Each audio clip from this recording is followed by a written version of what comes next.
I'd like to share a 45 years love story with the poor living on less than $1 a day.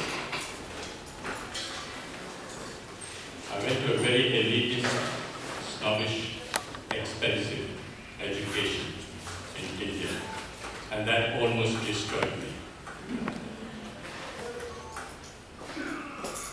I was all set to be a diplomat, teacher, doctor, all laid out. Well, I don't look it, but I was the Indian national squash champion for 3 years. The whole world was laid out for me. Everything was on my feet. Could do nothing wrong. And then I thought, out of curiosity, I'd like to go and live in a world. Just see what a village is like. So in 1965, I went to what is called the world's largest famine in India, and I saw starvation, death, people dying of hunger for the first time. Changed my life. Came back home, told my mother, I'd like to live and work in a village. Mother went into a coma. What is this? Oh, the world is laid out for you, the best jobs are laid out for you, and you want to go and work in a village. Is there something wrong with you? I said, no, I've got the best education, it made me think, and I wanted to give something back in my own way. What do you want to do in a village? No job, no money, no security, no prospect. I said, I want to live and dig wells for 5 years. Dig wells for 5 years? You went to the most expensive school and college in India and you want to dig wells for 5 years? She didn't speak to me for a very long time because she thought I'd let my family down. But then, I was exposed to the most extraordinary knowledge and skills that very poor people have, which is never brought into mainstream, which is never identified and respected or applied on a large scale. And I thought I'd start a barefoot college. College only for the poor. What the poor thought was important would be reflected in the college. Went to this village for the first time. Elders came to me and said, are you running from the police?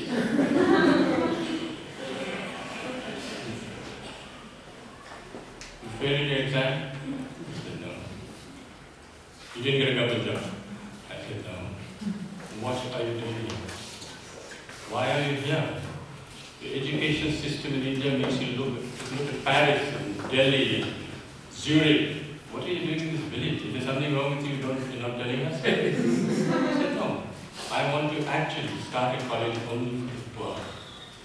What the poor thought was important would be reflected in the college.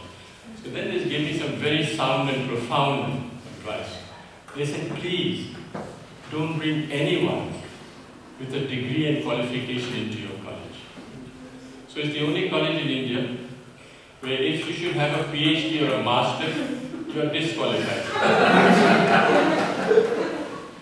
You have to be a cop-out or a washout or a dropout to come to our college. You have to work with your hands. You have to have a dignity of labor. You have to show that you have a skill that you can offer to the community and provide a service to the community. So we started the Barefoot College and we redefined professionalism. Who is a professional? A professional is someone who has a combination of competence, confidence and belief. A water diviner is a professional. A traditional midwife is a professional. A traditional bone setter is a professional. These are professionals all over the world. You find them in any inaccessible village around the world. And we thought that these people should come into mainstream and show that the knowledge and skills that they have is universal. It needs to be used, needs to be applied, needs to be shown to the world outside that these knowledge and skills are relevant even today. So the college works following the lifestyle and work style of Mahatma Gandhi. You eat on the floor, you sleep on the floor, you work on the floor. There are no contracts, no written contracts. You can stay with me for 20 years, go tomorrow. And no one can get more than $100 a month. You come for the money, you don't come to Barefoot College. You come for the work and the challenge, you come to the Barefoot Academy. That is where we want you to try crazy ideas. Whatever idea you have, come and try. Doesn't matter if you fail. Battered, bruised, you start again. It's the only college where the teacher is the learner and the learner is the teacher. And it's the only college where you don't give a certificate. You are certified by the community you serve.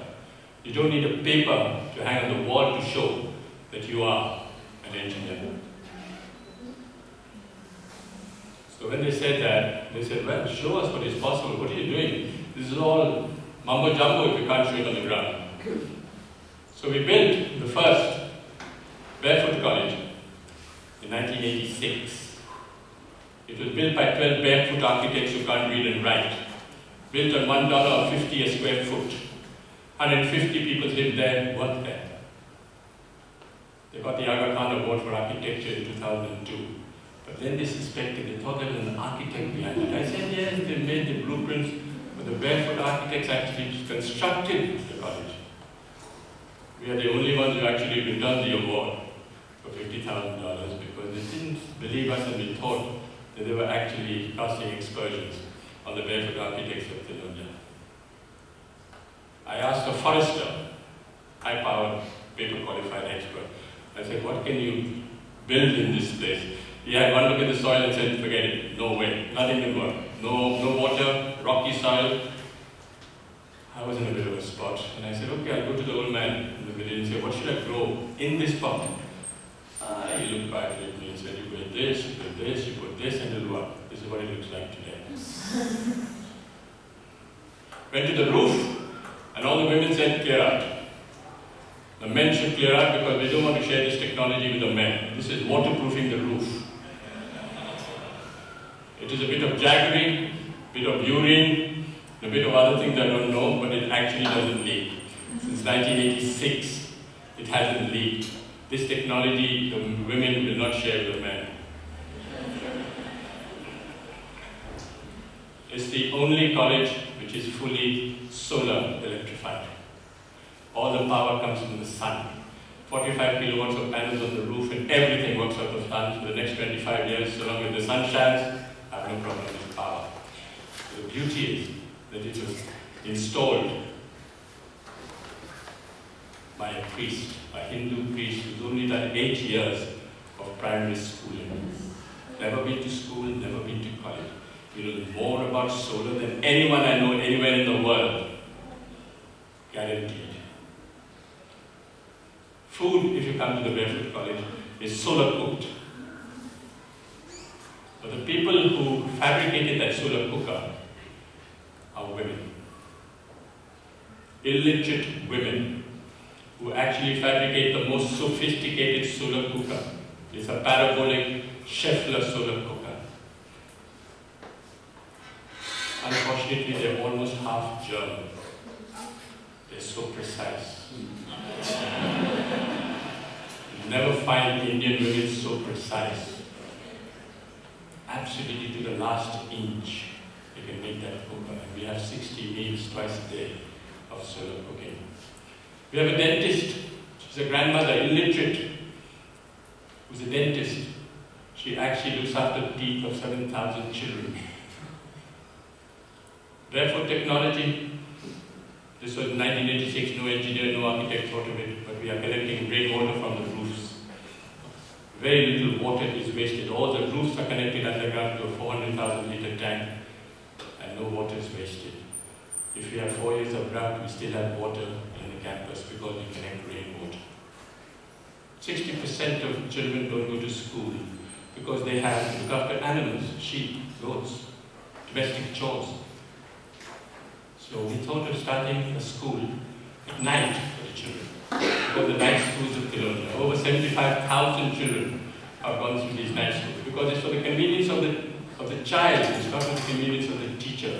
And what do we teach in these schools? Democracy, citizenship, how you should measure your land, what you should do if you're arrested, what you should do if your animal is sick.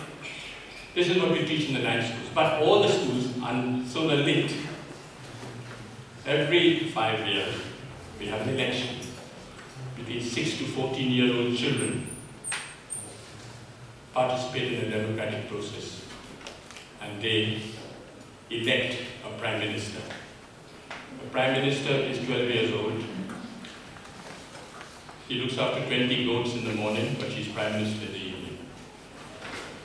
She has a cabinet, Minister of Education, Minister for Energy, Minister for Health, and they actually monitor and supervise 150 schools for 7,000 children.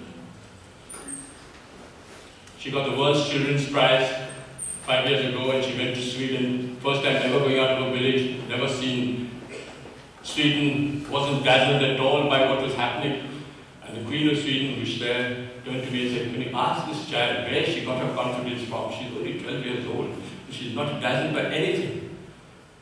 And the girl who was on her left turned to me and looked at the Queen straight in the eye.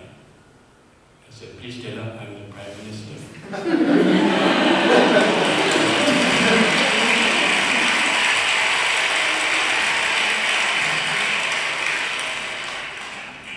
Where the percentage of illiteracy is very high, we use puppetry. Puppet is the way we communicate.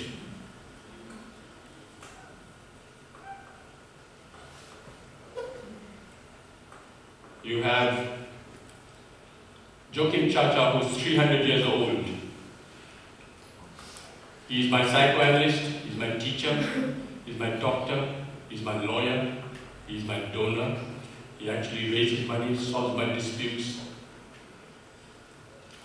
He solves my problems in the village. If there's tension in the village, if the attendance in the schools go down and there's a friction between the teacher and the parent, the puppet calls the teacher and the parent in front of the whole village and says, "Shake hands, the attendance must not drop." These puppets are made out of recycled World Bank reports.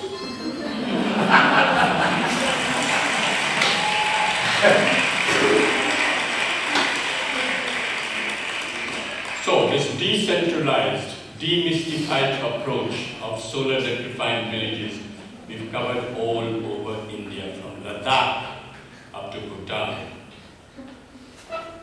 All solar electrified villages by people who have been trained. When we went to Ladakh, and we asked this woman, this at -40, you have to come out of the roof because there's no place, it was all snowed up on both sides. And we asked this woman, what was the benefit you had from solar electricity? And she thought for a minute and said, "It's the first time I can see my husband's face in winter." Went to Afghanistan. One lesson we learned in India was men are untrainable. Men are restless, men are ambitious, men are compulsively mobile, and they all want a certificate. All across the globe you have this tendency of men wanting a certificate. Why? Because they want to leave the village and go to a city looking for a job. So we came up with a great solution. Train grandmothers. What's the best way of communicating the world today? Television? No. Telegraph? No. Telephone? No. Tell a woman.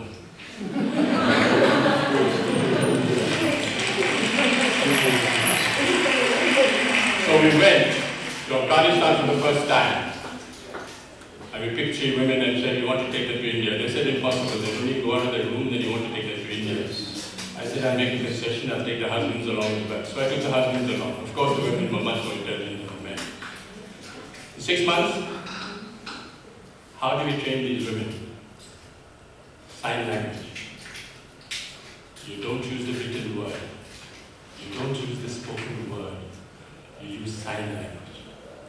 And in 6 months, they can become solar engineers. They go back and solar electrify their own village. This woman went back and solar electrified the first village. Set up a workshop. The first village ever to be solar electrified in Afghanistan were by the 3 women. This woman is an extraordinary grandmother, 55 years old, and she solar electrified 200 houses for me in Afghanistan, and they haven't collapsed. She actually went and spoke to an engineering department in Afghanistan and told the head of the department the difference between AC and DC. Those 3 women have trained 27 more women and solar electrified 100 villages in Afghanistan. We went to Africa and we did the same thing. All these women sitting in one table from the 8-9 countries, all chatting to each other, not understanding a word because they all speak in a different language. But their body language is great. They're speaking to each other and actually becoming solar engineers. I went to Sierra Leone, and there was this minister driving down at the dead of night, comes across this village, comes back, goes into the village, says, what's the story? They said, these 2 grandmothers. Grandmothers? Minister couldn't believe what was happening. Where did they go? Went to India and back.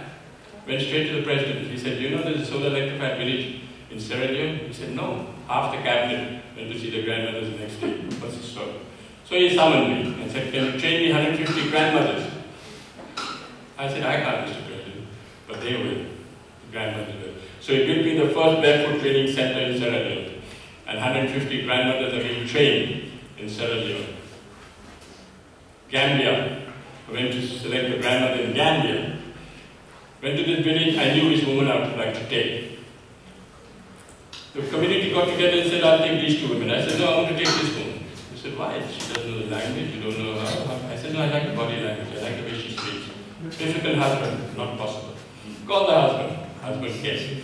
Swaggering, politician, mobile in his hand, not possible. Why not? The woman, look how beautiful she is. I said, yeah, she's very beautiful. What happens if she runs off with an Indian man? That was the biggest fear. I said, she'll be happy, she'll bring up in a mobile.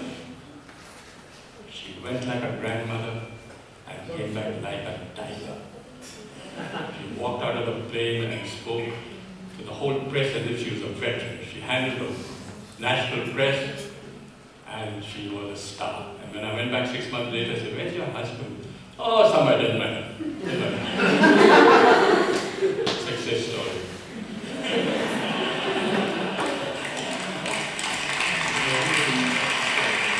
I'll just wind up by saying, and I think you don't have to look for solutions outside. Look for solutions within and listen to people. They have the solutions in front of you. They're all over the world. Don't even worry. Don't listen to the World Bank. Listen to the people on the ground. They have all the solutions in the world. I'll end with a quotation by Mahatma Gandhi. First they ignore you, then they laugh at you, then they fight you, and then you win. Thank you.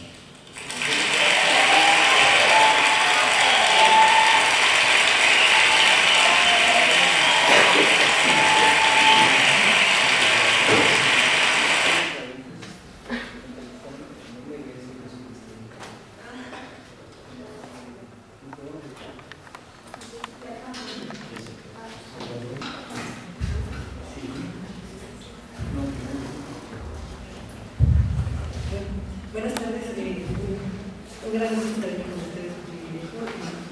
Muchísimas gracias por pensar en mí para este. Les agradezco mucho la posibilidad de estar con ustedes, de escucharlos, de mirar esto que acabamos de mirar y de mirarlo de manera compartida. En particular después de la plática de la mañana, que realmente la plática de la mañana nos dejó a todos como, para mí, desde mi punto de vista, nos está ofreciendo como si fuera una plataforma sobre la cual pararnos y que nos pone una obligación, un compromiso de no trabajar por debajo de la plataforma que nos están proponiendo. Yo pienso que este tipo de eventos son para que entremos en crisis, para que pensemos realmente que nos movamos por dentro de una crisis muy saludable. Y también para que dentro de lo posible construyamos un poquito más alta nuestra plataforma en la que estamos parados, porque son tiempos de prisa, son tiempos de urgencia, son tiempos en los que las brechas se están abriendo de tal manera que necesitamos nosotros mismos pararnos en plataformas, en los hombros de Aquí estuvo. Gracias.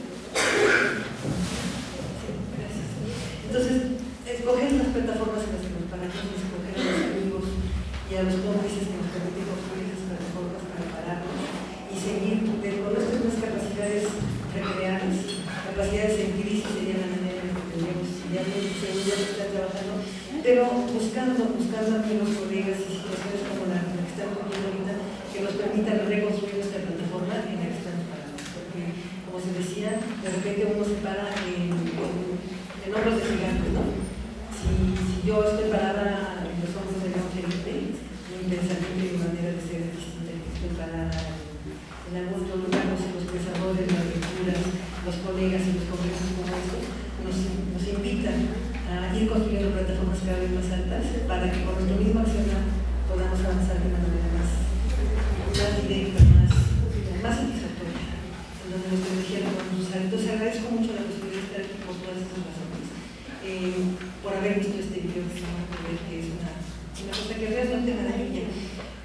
Yo dudé mucho en decírselos, pero creo que se los voy a decir. Yo soy una persona que no tengo licenciatura y que de alguna manera por eso me hermano mucho con la Universidad de los Descalzos o con la Universidad de Caen, de Michel Onfray en Francia.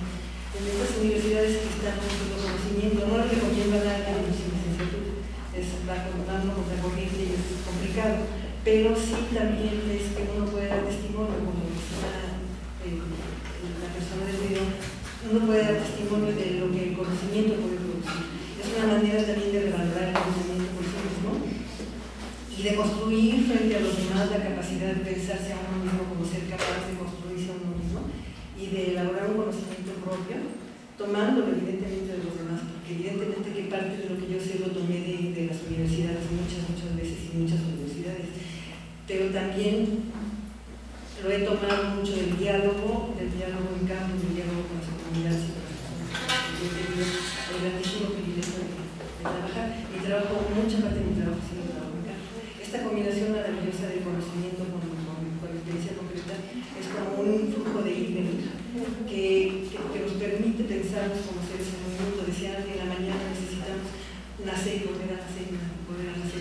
Tenemos nosotros los seres humanos la capacidad de nacer muchas veces. En algunos pueblos de África incluso se cambia el nombre periódicamente. Las personas dicen, este nombre ya no me sirve, ya soy distinto, y tienen una ceremonia comunitaria donde se cambia el nombre para otro que responda mejor a la persona que son, una conciencia de muerte y nacimiento como conocimiento más. Entonces de alguna manera en el mundo de la educación esto ayuda mucho para que los estudiantes con los que trabajamos, las comunidades con las que trabajamos, se vean que de lo que se trata es de influir y no de un estar, y no de un alcanzar, sino de un estar en permanente movimiento constante. Quería nada más hacer una acotación al video que vimos en la mañana, en donde cómo hasta el más Cristo se le da la liebre. Estaba este académico de Perú hablando de que teníamos que tener una nueva epistemología en donde teníamos que tomar en cuenta también los conocimientos de los pueblos originarios, se refería especialmente, y a mí me asombró mucho en donde dijo una epistemología, claro, no desde lo intelectual, sino desde lo originario, y cómo se le va a él, seguramente inconscientemente, porque los pueblos originarios son intelectuales. Los pueblos originarios tienen cientos y cientos y cientos de años de reflexión intelectual en relación con ellos mismos, con el mundo, con la Pachamama, de la misma que hablaba. Se necesita un pensamiento intelectual muy avanzado para concebir a la Pachamama y en la manera que lo presentaron en la mañana como un amor también a lo no vivo, no sobre lo vivo. ¿Se acuerdan que decía tenemos que amar lo vivo y lo no vivo? Esa es una construcción intelectual muy importante. Es una construcción intelectual. Entonces, yo decía como a todos se nos da por nuestra cultura, por nuestra colonización mental, como a todos, hasta un académico de Perú se le va a decir que los pueblos originarios no producen desde el intelecto. Entonces eso es lo que quería como hacer notar, no tanto como criticar al video, sino a nosotros mismos y a nuestra manera en la que nos movemos y las palabras que usamos, los marcos teóricos que nos acogen. Entonces, bueno, eso era como para entrar y el reto de hablar del buen vivir, como decía en la mañana Estela, como decía Estela en la mañana, no le entiendo mucho yo del buen vivir, me cuesta mucho trabajo entender todo lo que tenga que ver la palabra bueno, bien o bueno, me cuesta mucho trabajo entender qué es eso de bueno. Pero de cualquier manera, me parece que la propuesta que están haciendo ustedes es una propuesta muy radical que a mí me parece muy atractiva. La idea de tener un paradigma distinto, y para eso me invitaron para hablar un poco de un nuevo paradigma, de una posibilidad de otro paradigma en relación con los derechos humanos y con la educación. Entonces, parte también de la propuesta que están haciendo los conceptuales es recurrir a la semiótica, a la semiología.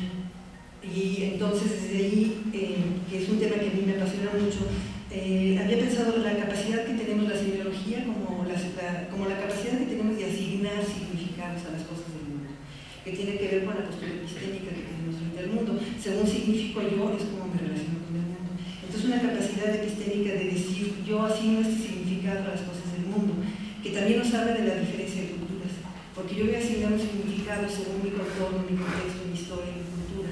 Entonces no hay asignaciones simbólicas únicas ni hegemónicas, sino que cada quien, incluso en el nivel personal, en el nivel grupal, asigna significados distintos.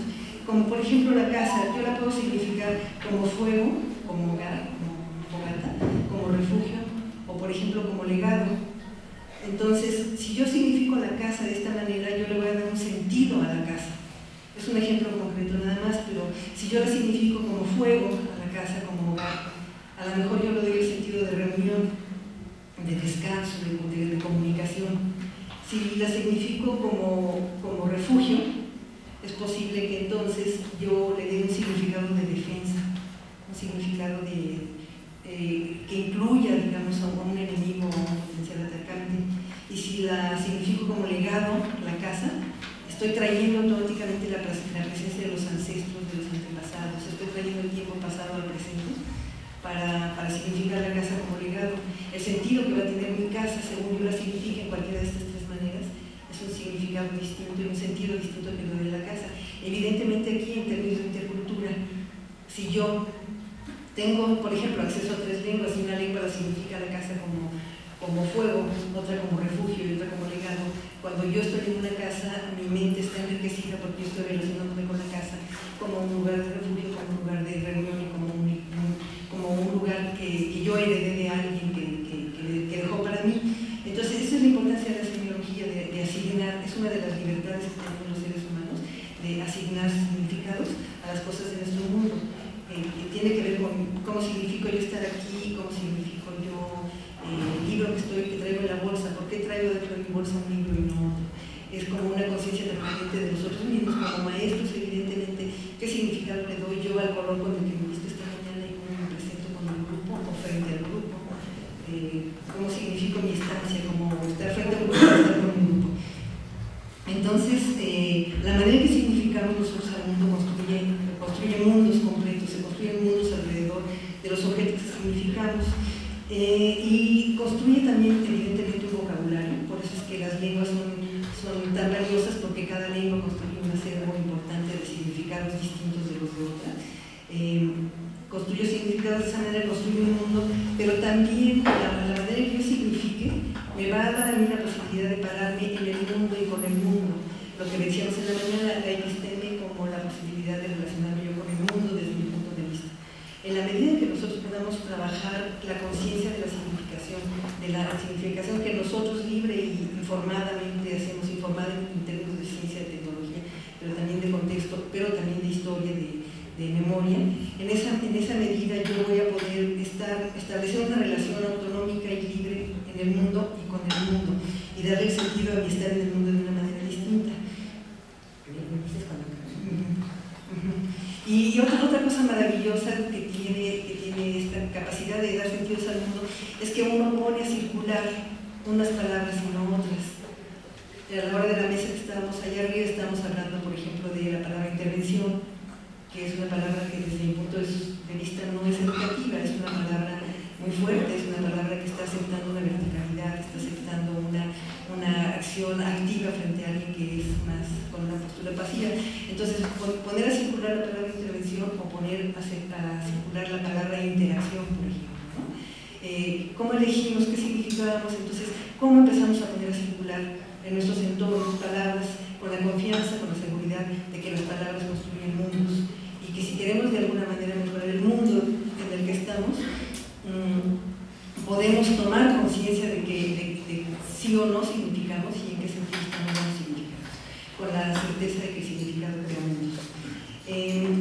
Desde el punto de vista de un nuevo paradigma para los derechos humanos, lo que yo traigo como propuesta, que está evidentemente sustentada en distintos pensadores que ahorita por el tiempo no vamos a traer, pero tiene que ver con la solaridad, con un concepto que yo le aprendí a Michel Onfray, que es el concepto de solaridad. Nosotros pensamos a nosotros mismos como seres solares, como seres radiantes, como seres con fuego, como un sol que tiene fuego y por lo tanto tiene emisiones, tiene radiaciones, tiene corazón, tiene vida propia, pero también como seres solares que precisamente por nuestra solaridad, cada rayo de nosotros mismos es una potencialidad, y esos rayos que nosotros tenemos de seres solares invitan la solaridad nos invita a presentarnos en el mundo como seres solares, pero en busca de otros seres solares.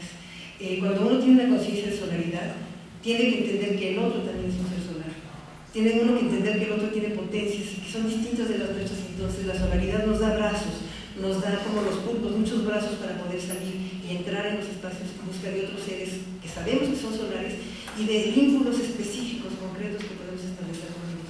En la medida en la que yo tengo conciencia de cuáles son los rayos de mi solaridad, yo voy a saber andar en el mundo en busca de solaridades que me complementen, de solaridades que me enriquecen, de solaridades que me hagan transitar a otro nivel distinto, pero siempre pensando en la potencialidad.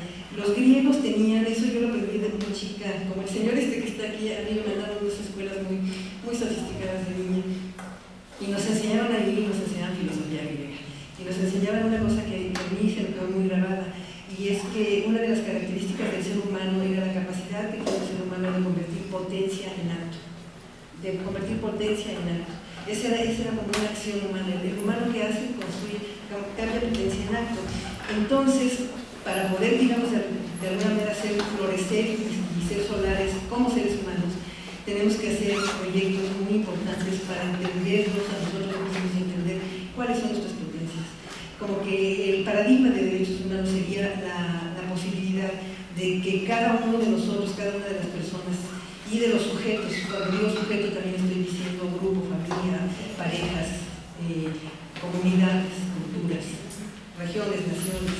Cuando nosotros tenemos esta capacidad, podemos entretejernos y podemos manifestarnos en el mundo. Y para eso, los derechos humanos nos tendrían que acoger nuestra capacidad de ser solares y nuestra capacidad de cambiar potencia en acto.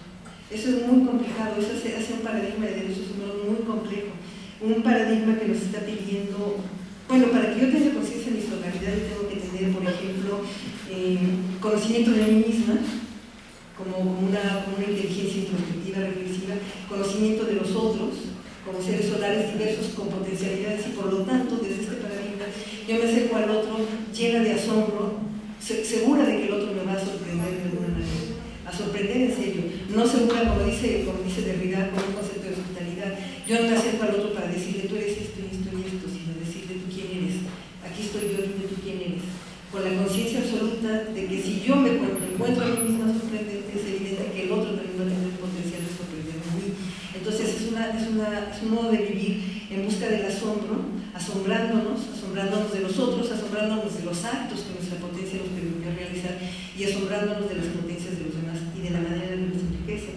Entonces, nosotros para los derechos humanos tenemos que garantizar conciencia de nosotros mismos. Por ejemplo, el concepto de metacognición no está dentro de los currículos escolares.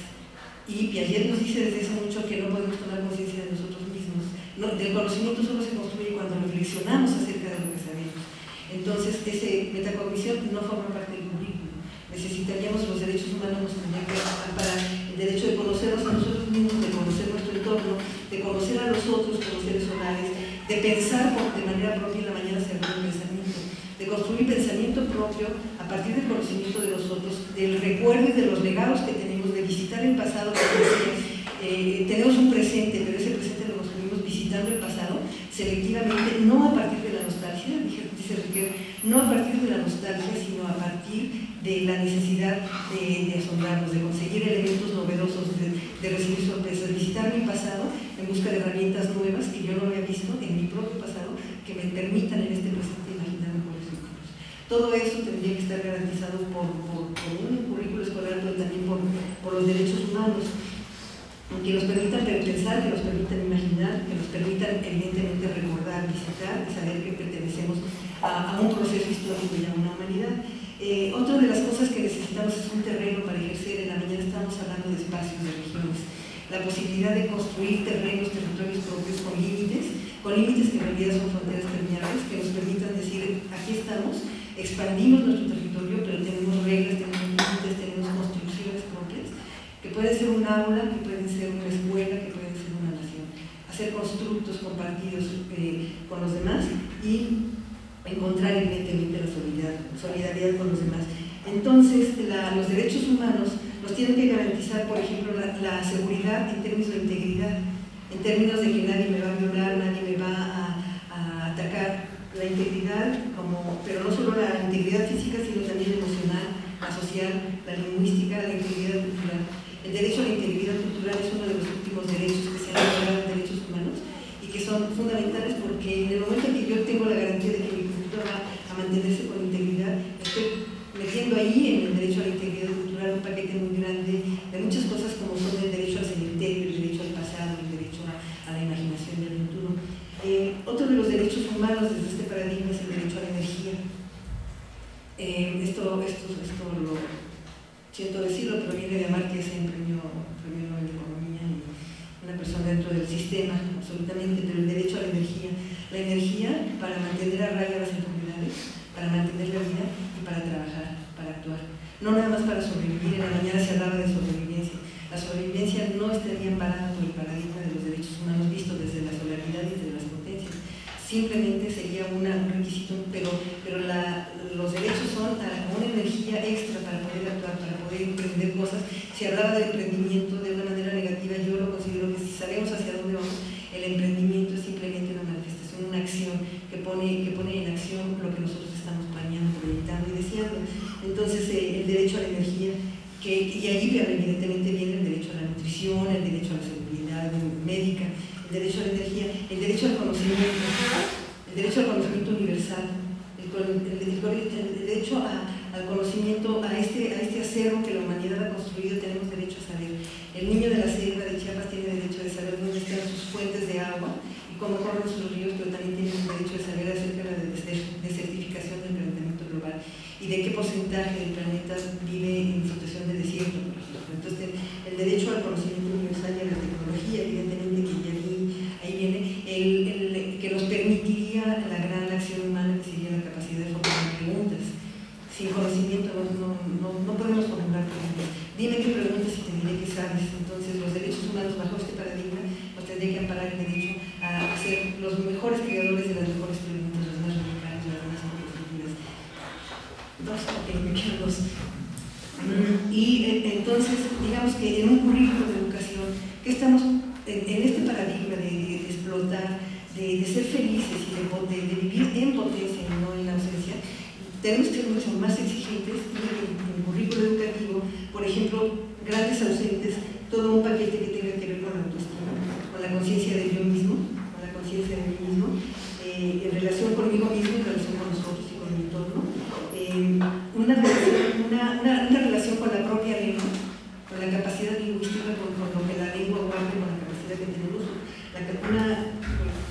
estudios etimológicos, semiológicos de nuestra propia lengua, la solidaridad como punto de referencia también, que nos falta mucho, el pensamiento complejo, que nos permite ver aquí en un aparato de comunicación, de registro de memoria, un mercado, el pensamiento complejo que nos permite desarticular las cosas en los elementos, que tampoco tenemos pensamiento complejo, tampoco tenemos teoría de la vida en red en el currículo escolar, nos falta también teoría de la vida en red. Y otra cosa que nos hace mucha falta, ya casi termino, es una cultura de la celebración, estamos hablando de un paradigma festivo, entonces una cultura de la celebración que va más allá de la evaluación y del diagnóstico, y que dice: yo tengo esto entre mis manos, soy rica, ¿dónde pongo lo hallado? Me veo a mí misma, veo a mi grupo, y me encuentro rica con las manos llenas. ¿Dónde pongo lo hallado? Lo pongo en una fiesta colectiva, comparto lo que sé, comparto.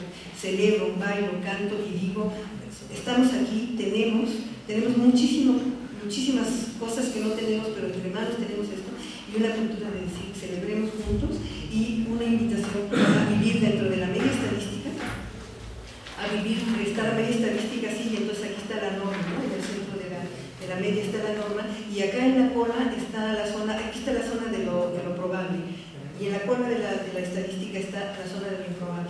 Una invitación a vivir en el mundo de lo improbable, no de lo posible, pero sí de lo improbable, porque si no nos salimos de la norma vamos a hacer cosas probables.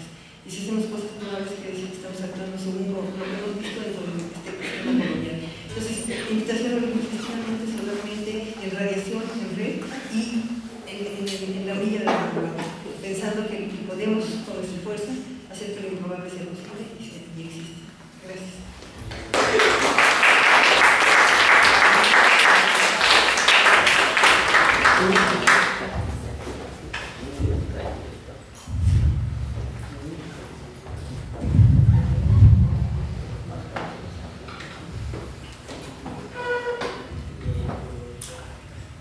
Buenas tardes. Voy a presentar a Jean Robert, amigo, compañero de trabajo. Me dijo que lo presentara de una forma como no lo voy a presentar, como un intelectual desprofesionalizado, pero dijo casi. Pero en toda su trayectoria como arquitecto, como pensador libre, como escritor que ha reflexionado mucho sobre la pobreza y otros temas, sobre el diseño arquitectónico en la historia, sí, estoy bien. Y en los últimos años ha hecho una recuperación de toda la obra de Ivan Illich, yo diría que reformulando muchas cosas que se dicen de Illich que no son ciertas. Entonces esta forma en que él las va a interpretar, él que conoció personalmente a Illich, nos puede dar muchos elementos de reflexión para este seminario. Bienvenido, ya en tu casa. Gracias, David. ¿Se puede alejar o lo tengo que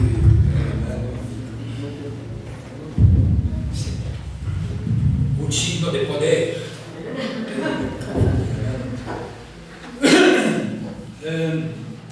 Yo sé que es un seminario, yo leí el programa, que es un seminario dedicado a la búsqueda de alternativas.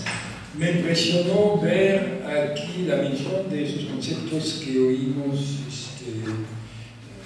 que vienen de los Andes, el concepto de buena vida. Y eso me interesa mucho. Sin embargo, no voy a hablar de eso. Y para tratar de expresar mi posición hacia esos conceptos que respecto, pero que no voy a comentar aquí, déjenme contarles una anécdota que a lo mejor explica un poquito las cosas. Yo pasé los primeros años de la década de los 60 en Holanda, particularmente en la ciudad de Ámsterdam. Una ciudad en aquellos años con una vida de calle muy intensa. Prácticamente no había vehículos de motor, no había coches en Ámsterdam. La gente caminaba, una ciudad pequeña, con 800.000 habitantes, y la gente usaba bicicletas, una ciudad de bicicletas. Y en un momento dado, el presidente municipal, el burgomestre, como se dice ahí de Amsterdam, un tal señor Van Hal, empezó a sentir vergüenza cuando estaba en reuniones de los presidentes municipales de Europa, porque él representaba una de las ciudades con la tasa de automovilización menor y quiso corregir ese defecto y quiso introducir masivamente coches a Ámsterdam. Y eso provocó el nacimiento de un movimiento muy variopinto, compuesto de muchas personas de varios extractos. Este movimiento se dio a conocer como Provo. estaba recibiendo influencias de los situacionistas, Guy Debord, estaba recibiendo influencias de los viejos anarquistas calvinistas. Aquí los anarquistas son guadalupanos, los malandras son calvinistas. Y este movimiento empezó a crear happenings, eventos callejeros, en los cuales se cuestionaba el predominio de los coches. Duró unos 3-4 años y luego, como pasó después en los movimientos de 68 en París, grupos violentos se mezclaron con ellos y entonces pusieron fin al movimiento. Pero en aquellos años yo trabajaba en una oficina de Ámsterdam y tenía intereses urbanísticos. Me decía que a lo mejor podría interesarme en el urbanismo y eso me hizo desviar, porque entendí que si quería yo interesarme en el urbanismo tenía que hacerlo desde el lado de los peatones y también de los bicicleteros, pero no encontré chamba como urbanista peatonal o urbanista, eso no existe. Todo el urbanismo está orientado a empujar los coches, ¿no? Entonces, años después, ya residiendo en México, me encontré poco por azar en Ámsterdam y había un congreso sobre la movilidad peatonal en un hotel, Hilton, una cosa así en Ámsterdam, y yo fui, y fue catastrófico, porque todo lo que para los probos de 10 años antes significaba reducción de la dictadura del motor sobre la vida urbana, para los organizadores de ese congreso era añadiduras. Estamos en una sociedad dominada por el coche, ¿de acuerdo? Pero tenemos que añadir elementos peatonales, elementos culturales. Y no había, yo traté de tomar la palabra en un momento dado, pero me callaron, no había ninguna noción que para ganar esos espacios había que reducir la dictadura del coche. Y eso creo que explica mi actitud frente a esos conceptos de buena vida, porque sí estoy a favor de ellos, pero hay que crear espacios para ellos, reduciendo el impacto de la vida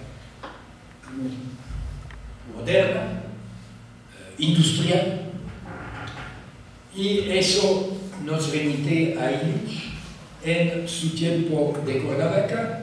Illich volvió Cuernavaca célebre en los años 70, fue un centro primordial de cierto discurso intelectual, cierto tipo de análisis, y voy a tratar de tipificar el bulto, el enfoque principal de esa orientación intelectual. Se trataba de limitar la producción industrial. En los años 70 hubo varios brotes de movimientos, ciertos eran movimientos, ¿cómo llamar eso?, de izquierda, o movimientos ocultos, movimientos no oficiales, pero la crítica en muchos casos también vino de arriba. Son los años 60 más que 70, pero se persiguen los años 70, son también los años de ayornamiento, de revisión profunda de la Iglesia. La Iglesia cambió muchas actitudes a partir de lo que se llamó Vaticano II. Nada más como referencia. Fue también el momento del 68 en París, en Praga, en México. Una reivindicación que venía de las calles, de los estudiantes, de los jóvenes, pero también del lado mainstream, como se dice, del lado oficial, también las críticas del Club de Roma. A lo mejor los que no son los más jóvenes se van a acordar del Club de Roma, una asociación de científicos, de políticos, de directores de empresas como Agnelli, que era el director de Fiat, que en el 68 elabora un proyecto de análisis de lo que llamaban en aquellos tiempos los escenarios. ¿Qué pasa si siguen las tendencias actuales durante 10 años, durante 20, durante 50, durante 100 años? O sea, establecer especies de escenarios, de predicciones de lo que va a pasar si seguimos produciendo como producimos durante X tiempo. Y encargan el estudio científico al MIT, Massachusetts Institute of Technology de Boston, y en el 72 sale el reporte, se llama Los límites del crecimiento. Se puede obtener. La red es una base importante del espíritu crítico de aquella época. El Club de Roma propone o exige una reducción drástica de la producción de bienes materiales. Exige acabar con toda práctica de obsolescencia programada. Los que inventaron esos tubos, la empresa Philips de Holanda, cuando produjeron esos tubos que no tienen piezas móviles, se dieron cuenta que duraban demasiado tiempo, saturaban el mercado. Entonces introdujeron un punto débil para que se dejen de funcionar después de 8.000 horas, para que la gente tenga que volver a comprar. Eso es la obsolescencia programada. Se usa en todas las ramas de la industria. La obsolescencia programada es también la lógica de la moda. Ah, qué bonito vestido tiene, pero sabes, es la moda del año pasado, deberías de ponerlo, etcétera, etcétera, ¿no? Y una producción de bienes duraderos. Sí, pero entonces va a decrecer la economía. Ah, no, porque nosotros vamos a sustituir como motor de la economía la producción de mercancías por la producción de servicios. Eso es el grave error del Club de Roma. Y desde Cuernavaca, Illich aporta una respuesta a esa posición del Club de Roma, pronunciando la frase siguiente: más allá de ciertos límites, la producción de servicios va a hacer más daño a la cultura que la producción de mercancías ya hizo a la naturaleza. La producción de servicios daña la cultura más aún que la producción de mercancías daña a la naturaleza. Ahora, cuando oigo hablar de la descomposición social que vivimos ahora en México, yo pienso en esa frase. Y yo me pregunto si la descomposición social que vivimos no viene, por ejemplo, no viene del exceso de servicios que estamos padeciendo. Y quien dice servicio dice naturalmente profesión, porque los profesionistas son los que suministran los servicios. Los servicios destruyen las habilidades autónomas de la gente. Discúlpeme. Las escuelas apendejan, los transportes paralizan y los hospitales enferman. Si lo digo a 100% me equivoco, pero hay mucho de eso. Cuando digo eso en público hay risas un poco apenadas y fiestas de público, ¿no? No es falso, pero tampoco es 100% verdadero. Y Iván Illich, después de lanzar esa frase que contiene el programa de sus años de Cuernavaca, dice, lo tengo que ilustrar con análisis críticos de las mayores instituciones de servicio, que son las escuelas, los transportes motorizados y los servicios de medicina. 3 libros: La sociedad desescolarizada, Energía y equidad sobre los transportes y La némesis médica sobre la medicina. Y eso permite distinguir dos corrientes en la exigencia de límites a la producción industrial. Hay que limitar la producción de bienes materiales, producir bienes duraderos, producir menos, que es contaminar menos también. Hay que preservar el medio ambiente produciendo menos, quiere decir, contaminando menos, produciendo, como dicen los físicos, menos entropía, aunque no necesitamos insistir en lo que significa ese término.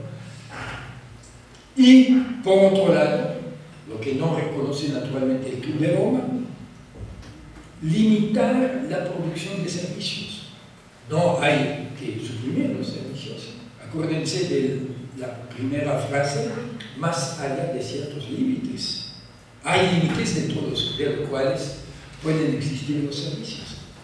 Pero los servicios destruyen la economía y la autonomía, digo, los servicios destruyen la autonomía y la autonomía es la base, es el fundamento de la cultura. Sin autonomía no hay cultura.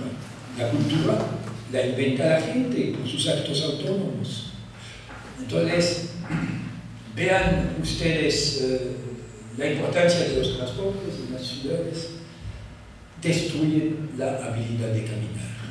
Yo tengo, bueno, mi reto es vivir en una ciudad motorizada sin coche. Desgraciadamente, soy una lata para mis amigos, porque siempre hay un amigo que me ofrece un ride. Pero también uso muchos autobuses y camino mucho. Y no es muy agradable caminar en la ciudad. Entonces, dos corrientes de la reivindicación de límites a la producción industrial de todos tipos. Bienes materiales y servicios. Y llegamos a un tercer frente que es el frente de los últimos años de INCH. Después que se cierre el CIDOC, su instituto, en 1972, 76, y que empiece una carrera de filósofo itinerante que lo lleva a medio semestre en una universidad americana, de medio semestre en una universidad alemana, durante muchos años, donde en cada lugar forma grupos de reflexión. Illich murió hace 10 años, pero esos grupos en muchos lugares todavía siguen existiendo. Hubo este año, o va a haber 4 eventos distintos para rememorar a Illich.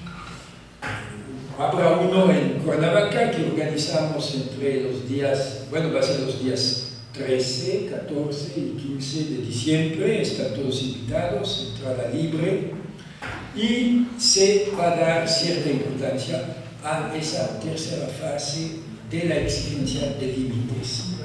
Y eso es un poco difícil de explicar, porque, fíjense usted, el concepto mayor de los años de Cuernavaca era el concepto de contraproductividad, definiendo la contraproductividad como una situación donde las instituciones producen lo contrario de lo que anuncian. Los transportes anuncian ganancias de tiempo. En la realidad estamos perdiendo cada año más tiempo en los transportes, lo que llamamos la pendularidad, el trayecto domicilio-trabajo, trabajo-domicilio. Los tiempos de pendularidad crecen cada año. Ya hay mucha gente que pasa 4 horas ida y vuelta para ir a trabajar y volver del trabajo. Si toman el primer autobús que va a México, en Cuernavaca, van a ver que está lleno de gente que va a volver la misma noche a Cuernavaca para dormir, ¿no? Se están ampliando los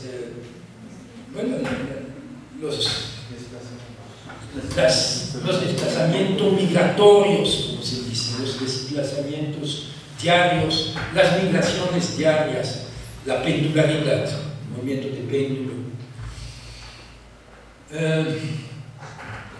Ahora, los transportes son contraproductivos en el sentido que hacen perder tiempo, que no permiten la velocidad, el promedio de velocidad en la ciudad más veloz del país, que es la capital, es de 15 kilómetros por hora. En Cuernavaca, en carretera, será, comparado con datos que tengo de ciudades francesas del mismo tamaño, será de 12 a 13 kilómetros por hora en el centro, intramuros. Estoy hablando de los desplazamientos con lugares exteriores. Pero, análisis epistémico, la contraproductividad toma como bueno el concepto de productividad. Respecta un marco instrumental donde se dice que las cosas tienen que ser productivas. Y demostración peirástica, como dicen los que hablan griego, una demostración hecha en los términos del adversario. Mira, tú dices que tus transportes son productivos, pero te puedo demostrar que son contraproductivos en todos los elementos donde pretenden ser productivos. Pero es una crítica que permanece en el paradigma productivista. Y entonces la tercera fase es el rompimiento de este esquema. 2 minutos, es suficiente. Y ya no es una elaboración de ideas económicas, es una reflexión profunda sobre el papel de la economía en la sociedad. Es un papel dictatorial. La economía está tomando el lugar de la política. Ya no hay política, todo es económico. El próximo presidente va a ser un tipo que solamente habla de economía. Acaba de hacer demostraciones en España, según yo, es que dijo México va a asistir económicamente a España, cosas por decirlo. Y el concepto mayor ahorita es el concepto de Polanyi de los ámbitos de comunidad y de su destrucción, los cercados de los ámbitos de comunidad. Y el concepto que emerge como algo distinto de la economía es el concepto de subsistencia. Y eso se amplía a horizontes que rebasan mucho los bosques, las orillas de los ríos. Ahora Illich analiza las percepciones como los últimos comunales, y las percepciones actualmente son normadas y son impuestas desde afuera. Tienes, si te enfermas, que adoptar las percepciones propias a un paciente. Y eso es lo que consiste el tercer frente de la crítica de la producción industrial. Yo creo que ya no puedo decir más, porque si quiero decir algo más, me falta media hora. Gracias.